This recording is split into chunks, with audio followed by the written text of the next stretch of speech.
You know, sometimes you just got to be outside. Here in Michigan, you never know if you're going to have an 80-degree day or if you're going to have a day like this where it's barely topping 50, probably not even 50. But still, sometimes you just got to be outside. And this is a good place sometimes to read Scripture. You know, I was thinking about probably the most well-known passage of Scripture there is. Not John 3:16. That one is well known, but it's probably the one that gets most requested at memorial services I do. Psalm 23. It's one of those psalms that I actually have by heart, but I like to read it just in case, because sometimes, who knows, maybe new insights will come.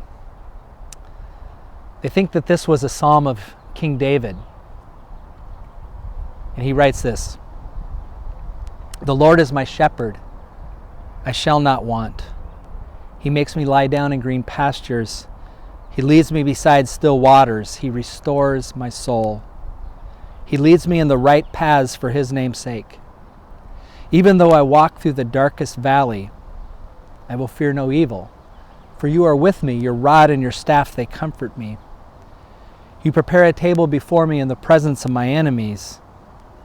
You anoint my head with oil. My cup overflows. Surely goodness and mercy shall follow me all the days of my life, and I will dwell in the house of the Lord my whole life long."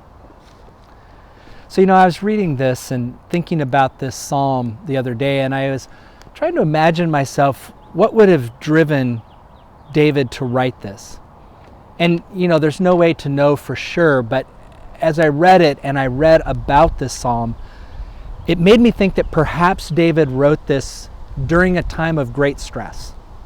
It could have been a psalm that he wrote when he was really struggling and he needed to know that God was with him. And so he wrote this psalm to remind him of what God was doing in his life and where God was present in his life. And so he began imagining God as a shepherd. And so he writes, "The Lord is my shepherd, I shall not want." You know, and as a kid, when I read that, I always thought, well, why doesn't he want him if he's a shepherd? And it's because I was reading it wrong. It's kind of the way English is sometimes. What someone taught me, probably a Sunday school teacher, is no. Because the Lord is his shepherd, he doesn't want anything anymore because he's got everything that he wants. So that made sense to me. The next part is the part, though, that really hit me. It's this part about he makes me lie down in green pastures. He leads me beside the still waters, and he restores my soul. You know, as I was reading about that, almost everything in that passage talks about things of relaxation. Lying down in green pastures gives you that idea of relaxing. The still waters is this sense of peace and quiet. And this idea of restoring my soul, that word soul could actually mean breath. It's like he gives back breath to us. And so I thought about, as David maybe was writing this, if he was in the midst of this great stress, he begins to imagine the Lord not just telling him that maybe he should take some time off, but that's not what he says. He makes me relax. He makes me breathe again. He restores my breath. He makes me take time in the midst of all that's going on. And then there's this other part about how he leads me in the right paths. You know, I thought about that and I thought, you know, what's the right thing for us to do? And we think a lot of times about carving out our day and all the things that we need to do. And so we think about this path of life and we have it all written out and lined out and we say, well, we got to do this and we got to do that, we got to do this. But really coming right off the heels of this idea of relaxing, the idea there is he puts me and guides me through the craziness of life, that I'm not alone in the midst of doing this. But you know, that idea of not being alone really comes out in the next part, where it talks about, even though I walk through the valley of the shadow of death. Notice there's a change there. It's not something that the Lord is doing anymore, but it's something that I am doing as I am walking through the valley of the shadow of death. You know that phrase, shadow of death, the way it is in the Hebrew, many people think that it was an actual place. Like there was a place called Shadow of Death. And everybody knew of that place, and so that's why David was referring to this. But when we think of this word valley, we might think of this broad, wide place where the grass is, or everything is level, and you're walking through this beautiful valley. But you know, again, if you look at the Hebrew, that's not what's being described here. What's being described here is a narrow pathway that is dark and scary, with perhaps cliffs on each side, so that you can't really see very well where you're headed, and all of this feels like it's covering you over, and you're walking through that narrow passage, and you can only go forward or go back. And the Lord is leading us forward. I'm going to be with you as you walk through this scary place. Even though you put yourself there, the Lord is going to be with you, and He's going to comfort us, and that we should fear no evil that comes to us as we walk through those difficult times.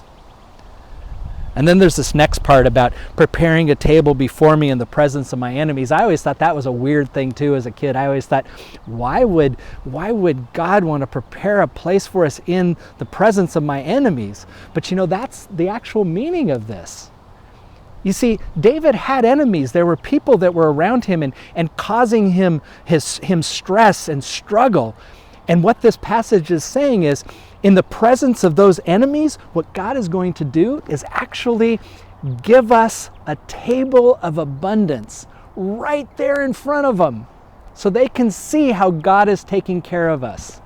They may be threatening us, but God is going to take care of us, and God is going to anoint our heads with oil, and God is going to make sure we know how special we are in the midst of an enemy that is trying to tear us down. And then there's that last part where it says, surely goodness and mercy shall follow me all the days of my life, and I will dwell in the house of the Lord forever. You know what's interesting about that is when you think of this, it's really talking about wholeness and just the fullness of life. But it says it follows me all the days of my life. And you know what? According again to the Hebrew, it's really not so much this passive following. Really, the word that's used there for following is more pursues me. That goodness and mercy, grace and kindness doesn't just follow me along so that if I notice it, it's there for me. It pursues me in the midst of all that I go through. You know, I read that and I can understand now why that is such an amazing psalm for us. Because it's talking about the very presence of God forcing us to take a break, forcing us to let go of the stress, putting breath back into us, and then making sure that whether it is our own doing that leads us into those difficult times or our enemies that lead us through those difficult times, God is with us, and God is going to constantly be reminding us of the abundance and the kindness that is there for us. And it's not just going to follow us along, it's going to pursue us with our whole being. You know, sometimes we got to sit outside and breathe in the air.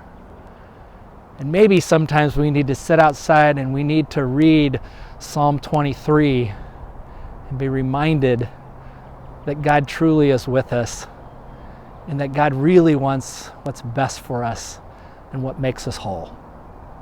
So breathe. Let God breathe that life back into you. Thanks so much.